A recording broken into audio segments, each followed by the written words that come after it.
অনেক দিন পর পেন্টিং নিয়ে বসলাম। এটার স্কেচটা বেশ আগেই করে রেখেছিলাম। আর এটা হঠাৎ করে আমার মাথায় আসে এই সিনারিওটা। এটা কোনো রেফারেন্স ছিল না। আর আমার মাথায় যখনই আসে তখনই আমি হালকা একটা স্কেচ করে এটা রেখে দিই। কারণ যখন চিন্তাটা মাথায় আসে তখন আবার পেন্টিং করার মতো সময় ছিল না।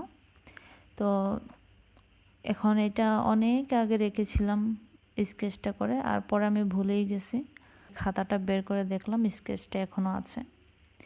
তো সাথে সাথেই ওয়েদার দেখে আরও ইচ্ছে করলো পেন্টিং করতে। তো মেঘলা মেঘলা দিনে একটা মেঘলা পেন্টিং করলাম।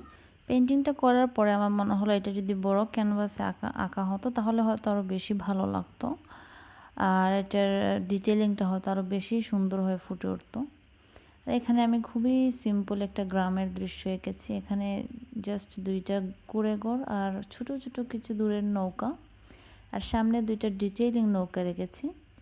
আর নৌকা যেখানেই থাকে আসলে ওইটার সিনারিটাও চেঞ্জ হয়ে যায়। এই ছিল আমার পুরো পেন্টিংটা।